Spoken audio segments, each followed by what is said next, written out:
Jangan lupa like, komen, dan subscribe.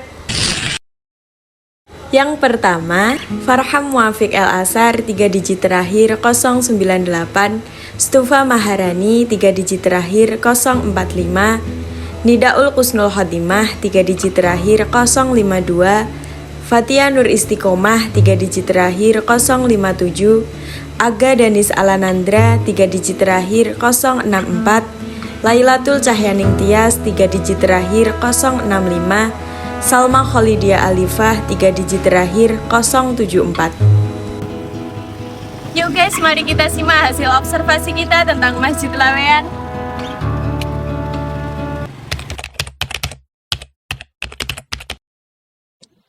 Masjid Laweyan ini merupakan salah satu masjid yang bersejarah sekaligus masjid tertua di kota Solo.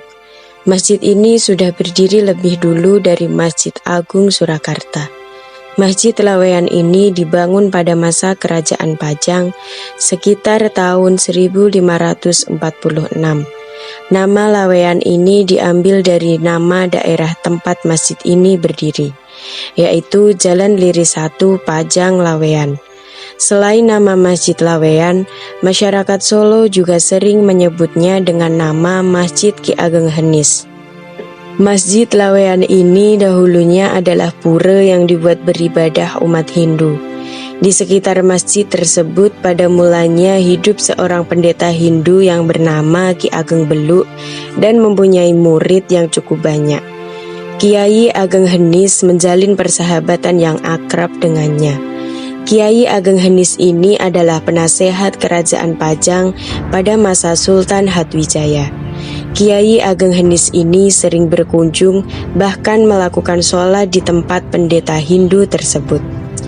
Bermula dari persahabatan serta seringnya Kiai Ageng Beluk dan Kiai Ageng Henis yang berdiskusi tentang Islam, hingga akhirnya Ki Ageng Beluk dan murid-muridnya tertarik untuk memeluk agama Islam berkat dakwah Kiai Ageng Henis. Usai memeluk agama Islam, kemudian Ki Ageng Beluk mewakafkan tempat peribadatannya tersebut menjadi masjid pada tahun 1500-an. Arsitekturnya yang sangat unik, ciri khas dari Masjid Laweyan ini juga bisa dilihat dari gaya bangunannya yang kental unsur Jawa. Terutama pada bagian atapnya, bentuk atap yang menggunakan tajuk tumpang dua yang ada pada ruang utama masjid dan limasan yang menaungi pada serambi masjid.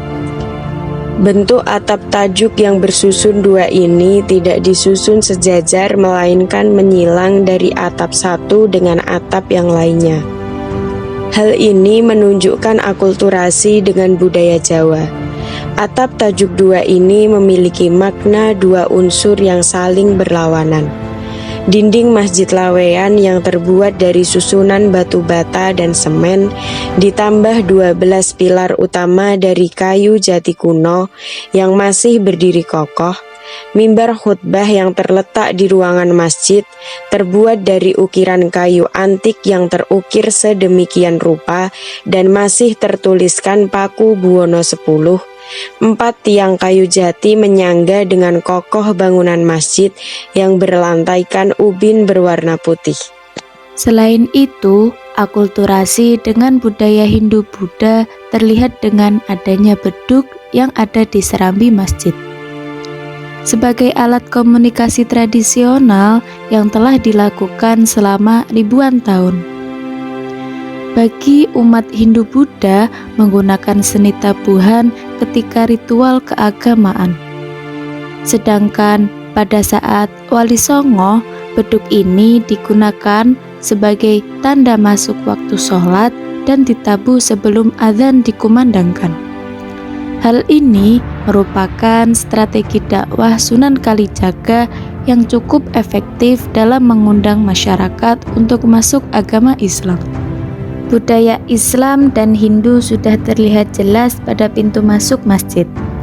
Pada Masjid Laweyan terdapat 3 pintu masuk. Pintu utama yang berukuran besar yang letaknya di tengah. Kemudian 2 pintu yang berukuran lebih kecil yang terletak di kanan dan di kiri masjid. yang masing-masing pintu dilengkapi dengan anak tangga. Hal ini merupakan ciri khas bangunan pura, di mana bangunan masjid ini juga lebih tinggi dari jalan raya dan memiliki halaman yang luas. Sebelum dibangun seperti sekarang, bangunan lama masjid ini masih berupa rumah panggung yang direnovasi. Saka atau tiang serambi dahulu merupakan bekas tiang pendapa Keraton Kartasura. Sebelumnya, Keraton Kartasura ini pindah ke Desa Solo.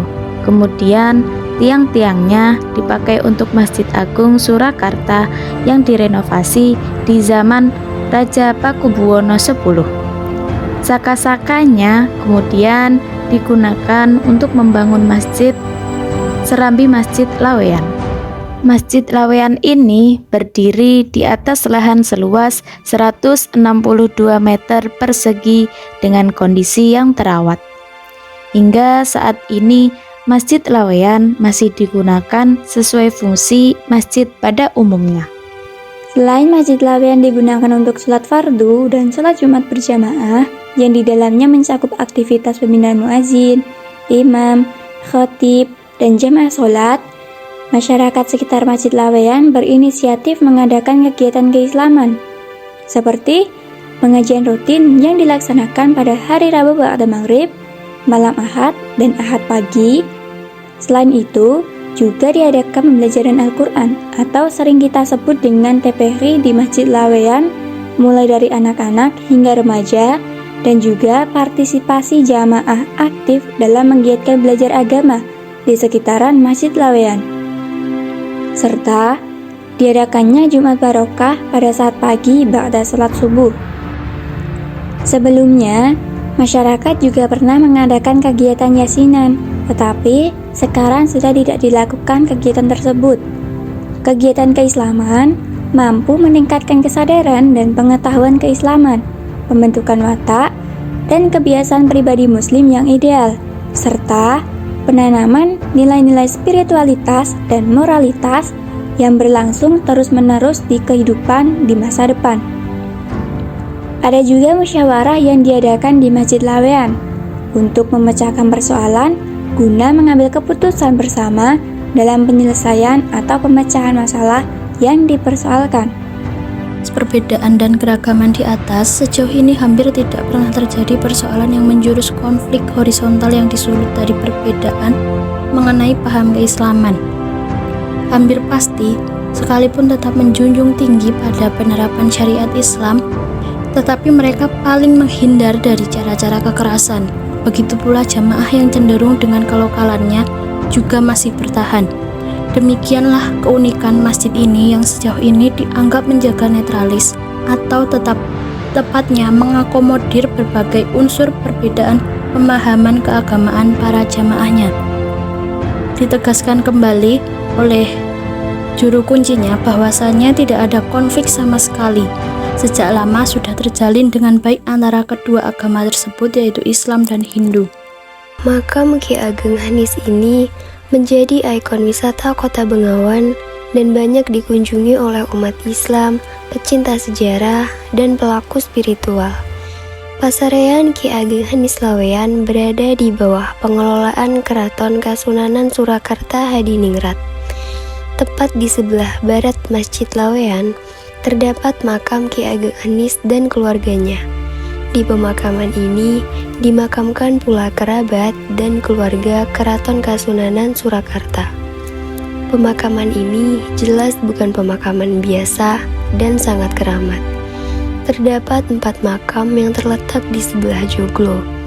Makam yang pertama, makam Sedah Mirah Pakubuwono VII dan Abdi Kinasih Pakubuwono VII.